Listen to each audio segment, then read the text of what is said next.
crimes against journalists, promoting the safety of journalists and media organizations, and also protecting media equipment would help enhance transparent societies and keep citizens around the world well informed. What NBC has done is completely condemnable.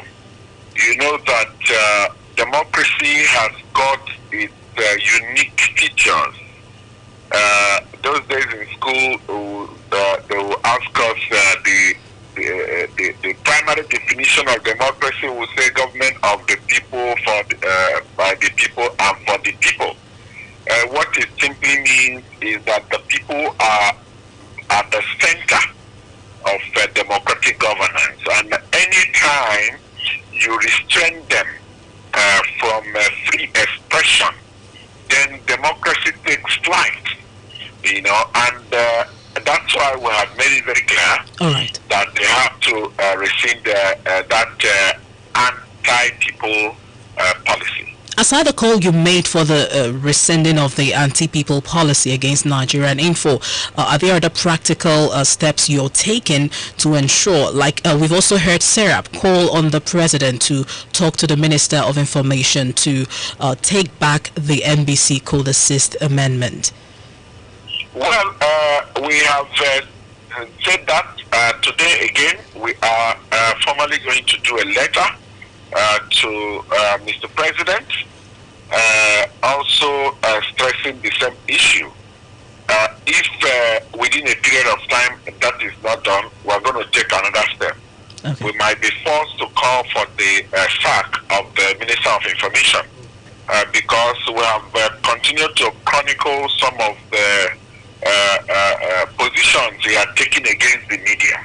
Ordinarily, in the present government, he is supposed to be the person representing, supposedly, the media, but it does appear that he's yet to come to terms with his responsibilities, his duties, his functions as the Minister of Information. He still sees the present situation as more like the time he was a public secretary of a political party. He has to remove himself from that toga of a spokesman, a political. Now he is an administrator, so to speak. He is the Minister of Information, and he must discharge that responsibility, bearing in mind that it's Nigerians that he is serving. Very well then. Thank you so much for talking to us on Political Voices, President of Nigerian Union of Journalists, Chrissy Sigus. It's been a pleasure talking to you this morning. My pleasure, thank you. Yes, we'll look out for those steps he spoke of, writing to the president, and if nothing happens, then calling for the sack of the Minister of Information. Your reaction, Comrade yes, Ken of it's unfortunate that this present government that enjoyed every benefit and advantage of the media while they were campaigning to come into office in 2015, before 2015, and they enjoyed it. Even all other civil liberties, not just media access. They were marching on the streets. They were making hate speeches. Some people were saying that if there is any attempt to rig 2015 election, the baboon and the dog will wrestle and the blood will be everywhere. They made all those. Now, when they came into office, they are now beginning to constrict, to reduce the space, the media space, and you see, the free media is the life wire of every democracy, and that is why the political system of a country determines the kind of media they practice. That's why I have 4 theories of the press: the autocratic, that is military, which was what we saw in Decree 4 that my colleague referenced. Decree 4 that said if you write anything or criticize any government in power, you will be thrown into jail. Now, it is similar to attempt in February this year to also have what they call hate speech and hate speech bill, which was fought by Nigerians, and they now want to introduce it through the back door. and other similar measures aimed at gagging and reducing the independence of the media. But you remember that in chapter 2, section 22 of the Nigerian Constitution, the media was given the responsibility to hold the government and institutions accountable to the people. Because if you look at chapter 2 at the beginning, it defines what is called the fundamental objectives and directive principles of state policy, which means government should do this, government should provide school, government should provide hospital. But you know, those things are not justiciable. You cannot take government to court. You can for not providing some of those things. So, but the Constitution now gave the media the only organization or professional body recognized by the Constitution, and they gave them that responsibility to hold government to account. All right. And now, this same government that came to power through the instrumentality of such free access to the media and freedom, they are now trying to curtail. Information is very key.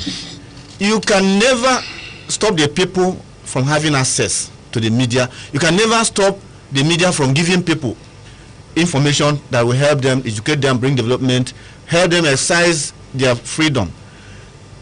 In this code, you even saw, apart from increasing the penalty for any breach from 500,000 to 5 million, there are other codes. They said what they call, they removed access to, if you have, for instance, a broadcast partnership from abroad, to have the right, exclusive right, yes, franchise to broadcast in Nigeria. They say you must share with other media organizations. So, first of all, if you are going to buy such franchise from overseas, like European Premier League, for instance, and you tell them they are going to share it, they are going to increase the price. Yes. Because they say, okay, you are going to make money from it. And this code did not even tell you how much to sell. But they say if you have problem or have quarrel, the NBC will come in and now fix the price that the other sub licensee will. All right. And there are other items. And so this like I mentioned, 4 theories. We have the authoritarian. You have the libertarian, which should be what we have. Democracy, liberty gives access and freedom. Chief Charlie, what other issues bother you with regards to what really bother me is the incongruity, the scattered view of the so-called Code 2020. It's incongruous with democracy. If you take your mind back when the press, certain things led to separation of the press from the media. We are growing democratically, and like you say, we are practicing libertarian under the libertarian and social responsibility. The Constitution of Federal Republic of Nigeria, 1999, as amended, has enshrined in it freedom of expression, which took its roots from United Nations Charter. It's a fundamental right of individuals. And it's under that pedestal that the press is practicing or working. And somebody comes up. If you look at that thing they call the code, he has there that IGR of media houses will grow, just as an enticement, whereas they have a direction where they are going to. Media performing under this injunction I said, has a responsibility, high degree of responsibility attached to whoever that is practicing under the media. Are you getting me? But this is now being shoved aside because the present government has a place it's going to. I don't know whether you understand what I'm saying. Therefore, up till now, the definition of what hate speech is has not been done, even by the minister, categorically. And then you slam 500 million or 5 million naira fine on whoever that. Now, isn't that you're here? Did you know what I was having in my mind when I was calling? You gave me a topic. I don't know what, and you have to bring 3 of us together so that we healthy clash of ideas from where the people can synthesize and be well informed to take informed decisions. I don't know whether this man, Dr. Melafia, came into that 99.3 FM station, and he was being interviewed, and he aired his view that he is sure that somebody who is part of this government is the commander of Boko Haram. What did they do to investigate it before slamming 5 million naira on the FM station? It is wrong. It is wrong. What this government has done, the government has worked day and night to ensure that people get the government hated by all ramifications. The government has worked very hard to be distasteful to the people. As I'm talking to you now, nobody knows what they are going to do. They don't obey court orders. They don't believe in jingoism. Are you getting me? And we still have 3 more years to go. All right. You're listening to Political Voices on 92.5 Enugu's Dream FM. Join the conversation. The new controversial NBC code, its likely effects on the media and governance. On the Facebook live stream, 925 Dream FM, that's our Facebook page. The Twitter handle at Dream925FM. On WhatsApp, 0902 00200925. Call us on 0809 8888 Ugwanyi Valentine Chijuki from Usuka, good morning. He said, the simple truth is that APC-led federal government is trying to clamp down the media. For instance, how do we know what hate speech is? What's the parameters to determine that? If care is not taken, soonest freedom of speech will be scrapped in Nigeria. My regards to my friend Ken Ofoma. All right, and we have here on the WhatsApp line, Otika, the flutist from Walker. Good morning. He said, imagine your guests are beating about the bush on the serious political matters because of a fine of 5 million. I won't blame the minister for the action because it didn't start today. When impunity is allowed for a long time, it becomes a culture. Remember, it was first death by hanging. They want to silence us permanently, but God and Nigerians will never allow it. They will never rule forever, and one day, probably after retirement, they will need the media to air their own views. Till then, they will 0809 8888 or 0902 00200925. Join us on Political Voices on the Facebook live stream 925 Dream FM.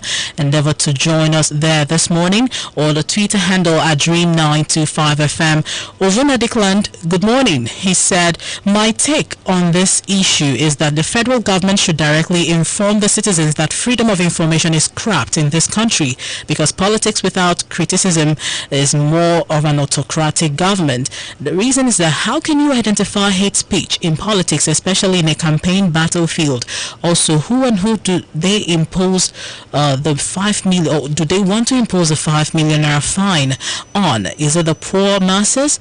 All right, and we also have Emmanuel Chimobi. Good morning. Why we call it a democratic system of government is that the people are allowed to express themselves. You can't flog a child and tell the child not to cry. It's wickedness, he said. They're just trying to silence us. Nigeria, which way? Thank you, said God bless Dream FM for always being the voice of the voiceless. Thank you for joining us. Also, Maria Victor, who joined us on the Facebook live stream, said this government will just leave important things and be doing unimportant things.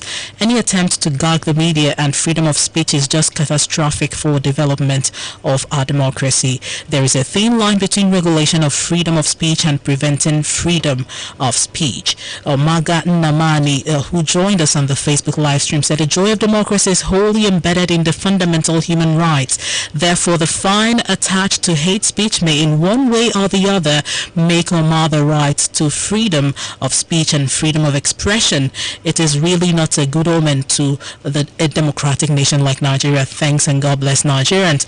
0809 8888 You can join us on a WhatsApp line 0902 00200925 or call us on 0809 8888 The new controversial NBC code, its likely effects on the media and governance. We have Comrade Ken Ofoma here in the studio, Acting Vice President, NUJ Southeast Zone and a political analyst. Also here is Dr. Nnamdi Okenwa, Senior Lecturer, Mass Communication Department, ESUT, and a Public Affairs Analyst. Chief Charlie Okwesili is here, former Director News, ESBS, a Public Relations Consultant and Mass Communication Scholar. Join us on the conversation. Hello, good morning. All right, and here on the Dream TV Enugu, that's the YouTube address. You can find us there and join us live. Back to you, Dr. Kenwa. Let's hear your other concerns with the NBC code, the amended NBC code. in this effort that the government is making to tamper with the code, I just want to remind the government of one thing. That we have a government in this country, a functioning government in this country, is because of the contributions of the media. But for the media, that gives government information about most things, the government will have been drifting. The government will have been drifting.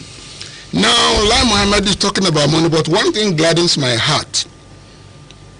The NBC boss, Idachaba, made a very valid statement that the job of NBC should be regulation rather than raising revenue.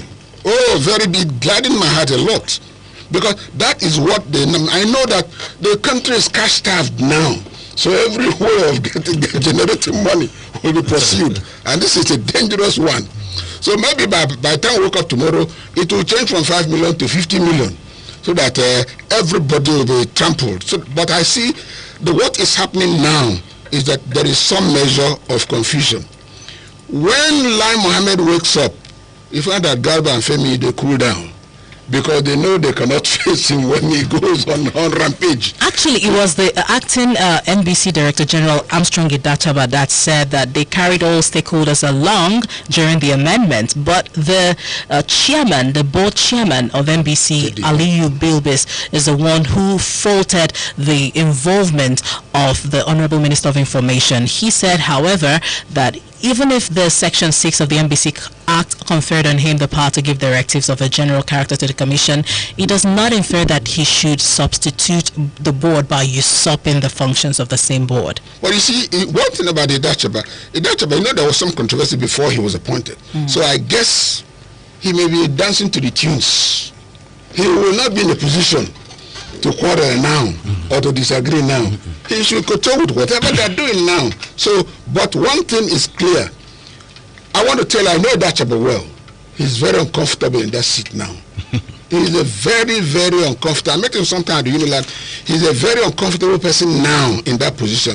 In fact, if you go into him, he will be happier if he jumps out of that seat now, because he's not seeing what he thought he would see. So you find that the issue of amendment, the issue of running the NBC has now come into the portfolio of the minister. Yes. And when the minister takes over, the seat is hot. And that is why we're getting the confusion we're getting. And if he says he consulted the stakeholders, who are the stakeholders? The stakeholders, we have outlined them here this morning. They said that we didn't know. If their input is not there, then something is wrong with whatever becomes the new amendment, or what has come in Nigeria just become the new normal. The new normal now is not what it should be. And so we're not getting it right. All right. Anyway, I do believe that with this kind of situation arising from this studio and other studios and other media, I'm sure the government will come to terms with the mistake they're making now, and then do something more useful. All right. A Decency Steve from Abakaliki, Ebonyi State, wrote on the WhatsApp line. He said, the media should rise against this, and our National Assembly are not helping issues. Quite unfortunate. That's his view. Hello, good morning. All right, join us on the Facebook live stream. That's 925 Dream FM, or you can join us on YouTube, Dream TV Enugu. Find us there and subscribe to watch the video live. Obasi Ofia said, good morning. My take on this topic is that the media is reaping what they sowed. They brought this government into power. That's Obasi Ofia's view. Back to you now, Comrade Ken Ofoma. What are you expecting? Yeah, we've heard what the Nigerian Union of Journalists president has said. The Nigeria Guild of Editors have also come out to condemn the move. We are hearing lots of other voices. IPC, they've spoken their mind. Various other, stakeholders have been talking. What are your expectations? My expectation is that if this is a listening government, if they care a hoot about the feelings and sentiments of Nigerians, they should quickly throw this sixth amendment of the NBC code into the trash can. Whatever they wanted to achieve, if really they had any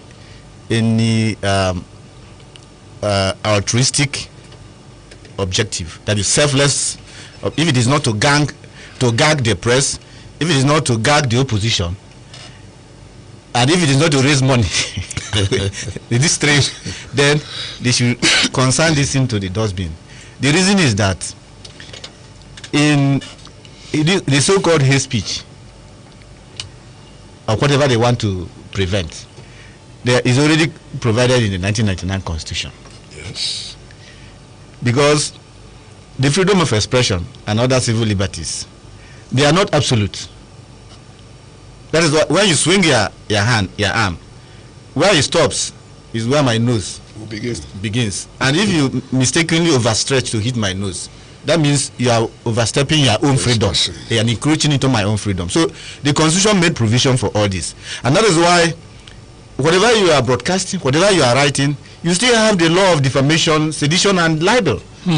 So there is well provided in the law, which is the ground norm, the Nigerian Constitution. You don't need to use the back door through administrative means. NBC or Minister Lai Mohammed, they are not lawmakers to introduce new law. They are not lawmakers. They are not National Assembly. We cannot, by the guise of regulation, begin to introduce something that is contrary to the Constitution. Let me give you another practical example in one of the codes. In this amended code now, in section 565 of the new code, it seeks to compel broadcasters to identify the source of their news or report. Now, this will of course erode the privileges conferred on the media to protect sources that wish to be anonymous. That's why when you are reading, you say that he doesn't want to pleaded anonymity. Yes, so and his privilege you are guaranteed. And it violates section 16 of the Freedom of Information Act. This new code now is violating, because even the Freedom of Information Act, which is already existing law, let me quote that section 16, says a public institution may deny any application for information that is subject to the following privileges. A, legal practitioner stroke client privilege. You know, a legal professional cannot disclose any information from the patient. Yes. So it's guaranteed by Freedom of Information Act. If you are inquiring for information, the institution can say no, because the information you are seeking will disclose such privileged information. Then another one, B, health worker stroke client privilege. Yeah, the something I mentioned. Then journalism confidentiality privilege. You know, a journalist, you are not allowed to disclose their source of information. That is the law. Let me give you one sensitive example. During the time of Ibrahim Babangida as military head of state, during their spring military council meeting, they decided that they were going to withdraw some ambassadors and post new ones. They discussed that. The second in command then, a top military chief who was in that meeting, came back. He was eating in the house and was discussing with the wife. He mistakenly told the wife that this is what will happen, that the announcement we made 2 days time. The sister to the wife who was an IT in the Guardian newspaper specifically, was there serving them food and listening to that. She thought it was a casual discussion. The following day, when she got to the Guardian office, the editors were asking, what story ideas do you have today? The lady said, that is this thing I heard, though, that they will be reposting and withdrawing some ambassadors by in 2 days time, that the military has concluded the following day. It was a headline, banner headline in Guardian newspaper. And the military arrested the editors and wanted to know the source of information. And the editor said he was ready to go to prison. He was ready to die before he will discuss, because if they had done that, that military general would have been fired. He would have probably assassinated, killed, tried, and so that is why you should guide. And anytime you are beginning to reveal the source of your information, just like police, they want you to give them information and hide your identity, because if you begin to disclose the identity of your source, for us as media people, your sources will begin to dry. Before you know it, you won't get credible sources or information again. Okay. So, but this new code is saying that you must disclose as a broadcaster the source of your information. Chino it's very wrong. Chino Sumbamara joined us on the Facebook page at 95 Dream FM. The media is the mouthpiece of the people, but the present government is willing to reduce their effectiveness in demonstrating freedom of speech. This is as a result of the corruption saga, that is going on in this administration. Clifford Onyedika said Decree 4 of 1984 is back. Well, the chick has come to roost. This is what we voted for. Hate speech is hated while hate action is applauded. Which way Nigeria? Obu A. Moses said the 5 million naira fine is targeted at those media houses that gave room to the masses to express their displeasure against this government. Therefore, it's a means to silence the Nigerian populace. Let the media stakeholders rise up and say no to this mess. He said once the media is silenced, how will the masses express how they feel? But if you are a sycophant, you have no problem with this latest development. Michael De Good, thank you for joining us. He said, what is killing us in this country is criticism. Let's support the government to make our country better. Let's stop all these accusations. All right. Thank you for your contribution. And he said, Comrade Jeremiah Corey said, the media is the voice of the people. Any attempt in any guise to silence the media is not healthy for our democracy. Professionalism should also be maintained by the conventional media. All right. Wanze Chiso said, Dr. Kenwa, I'm towing the same line with your view.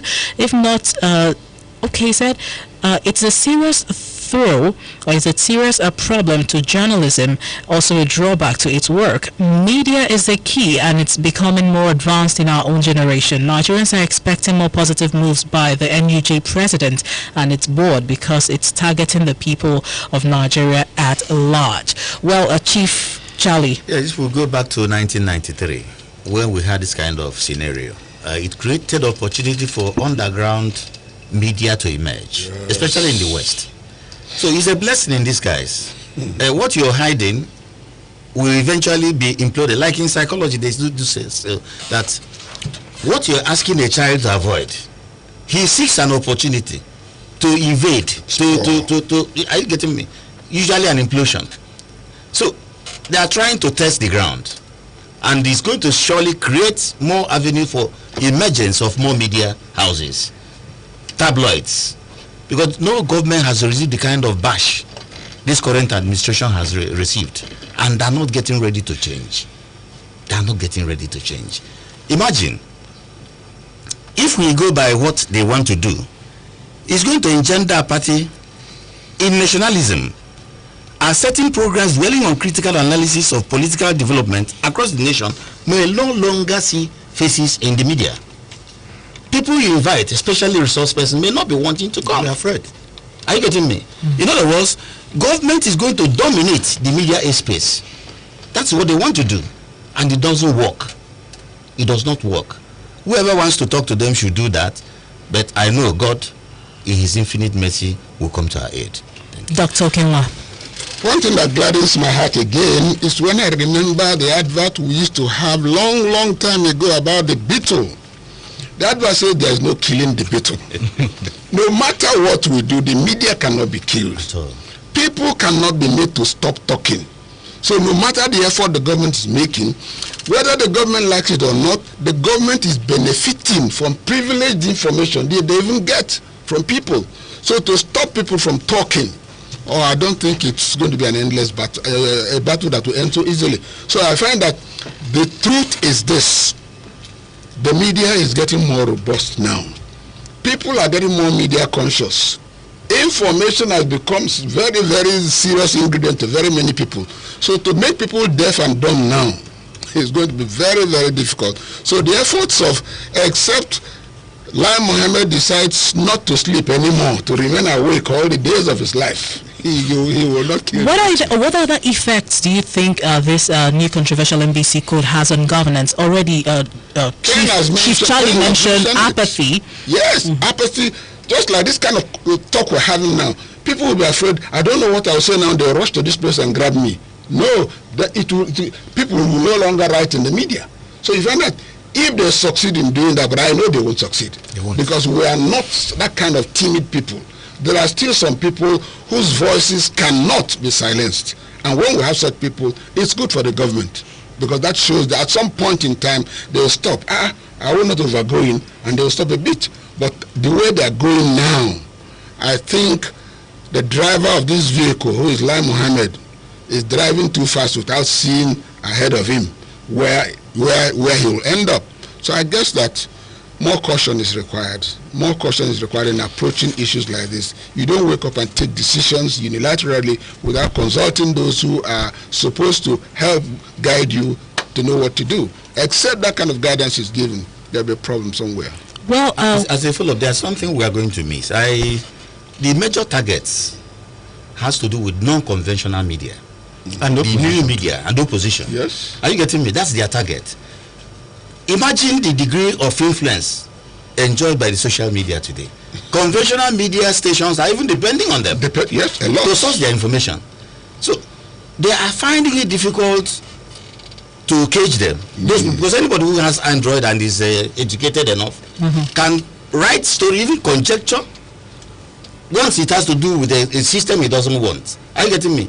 Put pictures, Photoshop them and shoot them off. It takes the prime wave. Are you getting me? But they cannot get at them.